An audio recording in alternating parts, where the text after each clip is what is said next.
Chicago Bears, they're on the clock. They have the number 1 pick. Caleb Williams is now declared officially for the draft. It is all there.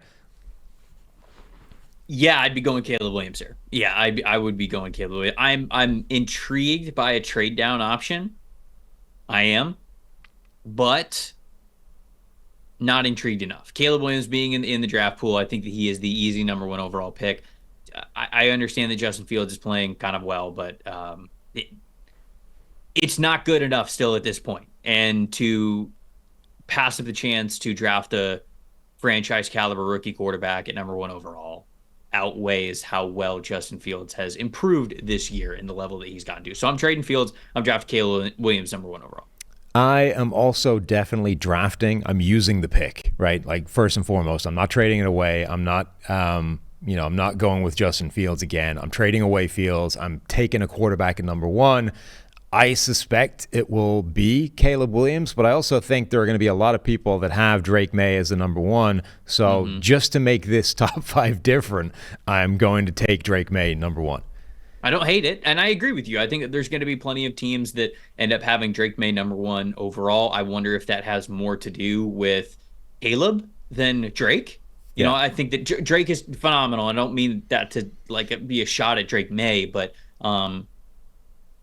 just Williams has those plays, especially from the 2022 season, that are one of one. You know, you talk about there's not many quarterbacks in the world that Josh Allen, Patrick Mahomes, Caleb Williams, basically that kind of makes these crazy type plays, and that's just tough to pass up. Yeah. So maybe people view the negatives more and do like Drake May a little bit more. Yeah, I think you're right. That's the sort of determining factor. The people that will have Drake May number 1 will be because they don't like Caleb Williams, right? It'll be they're more scared. It'll be yes. I don't like how he plays stylistically. I don't like, they'll be the people, the bad face people. They're like, he cried in his mother's arms or something. He paints his nails. I can't be having that as a franchise quarterback. I need the more prototypical, it's going to be that. It's going to be that conversation. But they'll be there. There'll be plenty of those guys. All right, number 2, Washington on the clock. It's easy. Unfortunately, I think we're just going to flip-flop here. Right. I took Caleb Williams number 1 overall. It means I'm taking Drake May number 2 to Washington. I think that Washington's got a really fun path ahead of them now, right? I mean, you're talking new ownership, new general manager, new head coach, new franchise quarterback. It just makes so much sense to put all of those guys on the same timeline. They're all picking the same guys. They're all invested in that most important piece. And so I don't think you can go anywhere else other than quarterback here. I'm going to go Drake May at 2.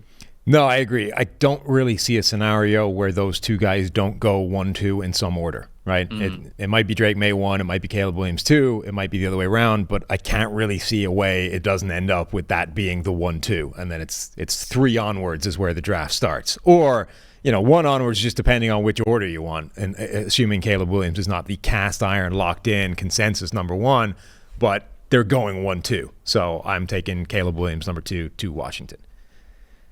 All right, number 3, the New England Patriots on the clock in desperate need of a quarterback, but do they make it 1, 2, 3, or is that way, way, way too rich?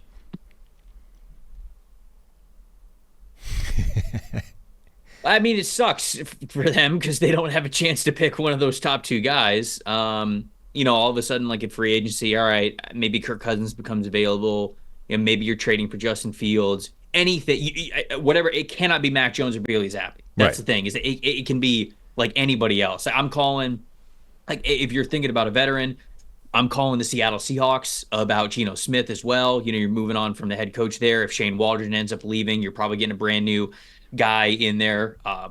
Whether or not they want Geno is maybe not the biggest determining factor because his contract and his cap hit goes up. So perhaps you can get Geno Smith. I don't think Baker Mayfield's getting out of Tampa, so I don't think you're getting Baker Mayfield, but it's just so hard to pass up on Marvin Harrison Jr. Oh, and it's so funny, ironic as hell, that the first draft in 20 years that Bill is not a part of, they not only prioritize wide receiver in the first round, they take one in the top 3. I do think Marvin Harrison is worth that caliber of a pick, though. So I am actually going to go Marvin Harrison Jr. here for the Patriots at 3. Yeah, it's interesting because we don't know what's going to happen before the draft. So there's a bunch of teams towards the top end of this that need quarterbacks, but might address them in a different way, whether it's trade, whether it's free agency, whatever, and are not in a position where they desperately need a quarterback and they know that the best they're going to be getting is QB3 at this spot, or even lower for some of these other teams. So if it was like this and New England hadn't made a move for a quarterback, I think they'd have to take one. But assuming they've already done that, then I think that then the decision is Marvin Harrison or the best tackle on the board. The Patriots' draft history at wide receiver is fascinating. Like, the only wide receiver... Is an interesting way to put it. Yeah, the only receiver... It's very kind of you to use the word fascinating. Like, in the last 20 years, the only receiver they've drafted that's gained 1,000 yards was a quarterback. And if they hadn't traded for Randy Moss, Wes Welker, and Brandon Cooks... like, you would be looking at this saying they haven't had a good wide receiver in 20 years. This is nuts. But I don't know that would let them pass on somebody like Marvin Harrison. Like, I don't think they're looking at that and saying we are institutionally incapable of unearthing good wide receivers, and everybody believes this guy's the top guy, so we have to take him. I think I would also go Marvin Harrison. All right, there we go. Easy enough. Number 4, the Arizona Cardinals. Yeah, this is where it gets a little tricky, right? Because the Cardinals would love to get Marvin Harrison Jr., but because of that win at the end of the season, kind of played themselves out of that opportunity. At least in theory, at least it opens up the door. They could still get themselves Marvin Harrison Jr., but it gets a lot more risky. It's not near as much of a guarantee as it was when we were going into Week 18 versus how we ended Week 18. I think I am going to stick with wide receiver here. Malik Neighbors would be wide receiver 1 on a lot of other draft classes, and just the fact that Marvin Harrison Jr. is here, he's not wide receiver 1. So I'm kind of torn, though, because DJ Humphries is getting up there in age. They can move on from him in his contract. If you draft Joe Alt, then you've got your left tackle, you got your right tackles, because Paris Johnson Jr. is there as well. No, I'm gonna go Malik Neighbors. No, we're gonna go Malik Neighbors. I know I'm throwing Quinn in a binder here. Quinn is going through the mock draft simulator there on the show, so you guys can see it on the screen. But I am gonna go Malik Neighbors. I just think getting them that top tier wide receiver 1 weapon is gonna mean a lot, and him and Kyler I think are gonna be. It could be a phenomenal 1-2 combination. So we'll go Neighbors at 4. Yep, I think that makes a lot of sense. I think wide receiver 2 definitely has a chance to go off the board at this spot. I don't think they'll take an offensive lineman. You know, the weaknesses, if you like, on that offensive line are interior more than they are a tackle. You know, DJ Humphries is like 30. I mean, in this world, he's still got plenty of time left if they want to keep him around and keep him as the left tackle. So I don't think they'll take Joe Alt or Olufashinu. I think they probably would look wide receiver 2, whether that's Neighbors, whether that's Adunze. I think they'd also desperately, like, they need defense everywhere, like every level of defense. So this is definitely a spot where I think the best defensive player on the board, whoever you believe that is, could go, simply because this team needs defense at all conceivable levels. So I'm gonna go for who I believe is the best corner in this draft and draft Nate Wiggins. Oh, okay. Nice. Wiggins is good. I like Wiggins a lot. Wiggins gives you that shutdown potential. I don't like how far Quinn had to scroll to make that happen. That's never a good sign. He's not that far. What is he like? What have I got him at, like 12, 11? Yeah, something like that. All right. So, no, I think that Wiggins is great. I actually have Cooper DeJean with a higher film grade than him, so I wondered if you were going to throw a big curveball and agree with me and go with Cooper DeJean there. But, no, Wiggins is great. I mean, the pride that he plays with the position, I think, comes out in a lot of ways. He doesn't have that strength profile for run defense, right? Just because he's a lot skinnier, he's more slender. But man, when it comes to coverage, he line up against any wide receiver, and he does not give a shit like who it is. Like, he doesn't care if you're 6'3", 6'4". He doesn't care if you're 5'10". He doesn't care what your build's like, what your strengths, your weaknesses are. He's going to try and cover you as best as he possibly can. And a lot of times it's going to come from that press alignment where he can really get in your face and get with some contact with those long arms. So great ball skills as well. I think this is they're going to need a corner, whether it's here or whether it's at another, they have another first round pick as well. So I like the switch up here. At least it gives us something fun to talk about. So, all right. Number 5, the Los Angeles Chargers, the potentially Jim Harbaugh-led Los Angeles Chargers. Wait, not official, right? No. Potentially. Oh, potential. I thought you were breaking news to me here on the show. No. I was going to say, in that case, J.J. McCarthy. But no. Chargers at 5, a couple different ways they can go. I think they need receiver. Tough seeing Quentin Johnson not be able to rise to the occasion this past year. And it's really hard to kind of like hang your hat on that moving forward, especially given the fact that they're probably going to move on from Mike Williams contractually. Right. Keenan Allen's getting up there in age. They're probably going to lose Gerald Everett as well at tight end. Brock Bowers, I think it makes a lot of sense for this team. I think Rome Odunze could still make sense for this team.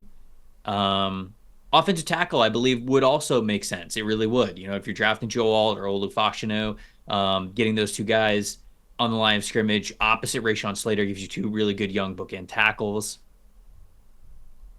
I'll do Bowers, though. I think Bowers probably fills the most needs for them, gives them a starting caliber tight end, somebody that they could play in line on the line of scrimmage. Also gives them a really great slot option, too. Hopefully Johnson develops more as an outside receiver, and Keenan Allen can basically play anywhere. So I'm going to go Brock Bowers here, and I think that his production and his presence would be felt immediately for the Chargers. Yeah, I think that makes a lot of sense. This would be a great spot for them. Certainly the way my mock draft has panned out. I mean, 1, 2, 3, 4, any of the top 4 guys, 5 of the top 6, I think would fit perfectly in this offense and have no problems like transitioning. I think they need wide receiver more than anything else. So as much as Joe Alt would be a great fit, I think natural spot, and as much as Brock Bowers would be a great fit, I think they need that wide receiver one, a guy that can come in, be the alpha in this offense again, even if Keenan Allen is still there and sort of transitioning away from that late in his career.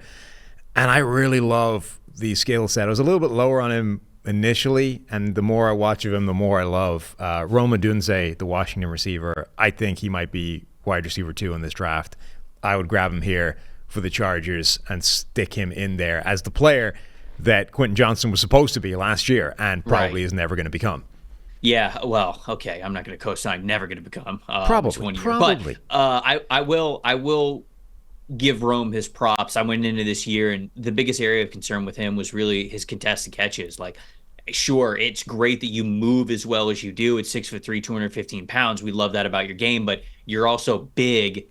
I need you to be better with contested catches. I need you to be stronger at the catch point than what he was in 2022. He was that in 2023. Absolutely. He took that to heart. When I say took that to heart, I mean, he listened to the podcast and he heard me personally and he made it his vendetta to prove me wrong. Mm-hmm. But whatever it was, whatever the motivation was, whatever he ended up doing, with him having that contested catch profile now filled out, it really rounds out his scouting report in a phenomenal way. And just like I said, Malik Neighbors could be wide receiver 1 in basically any other wide receiver class. I feel the same about Rome Odunze. We have 3 wide receiver 1 type players in this draft, and I got no problem drafting them basically anywhere in the top 10 after number 3. All right, there we go. That's our top 5s locked in. Mine was Drake May, number 1 to the Chicago Bears, Caleb Williams, number 2 to the Washington Commanders, Marvin Harrison Jr., number 3 to the New England Patriots, then Nate Wiggins, cornerback out of Clemson, number 4 to the Arizona Cardinals, and then Rome Odunze, number 5 to the Los Angeles Chargers. And I had Caleb Williams going number 1 to Chicago Bears, Drake May going to Washington at number 2. Same thing as you, Marvin Harrison, go to the Patriots at 3. I had Malik Neighbors, the wide receiver from LSU, going to the Cardinals at 4. And then Brock Bowers, the tight end from Georgia, at number 5.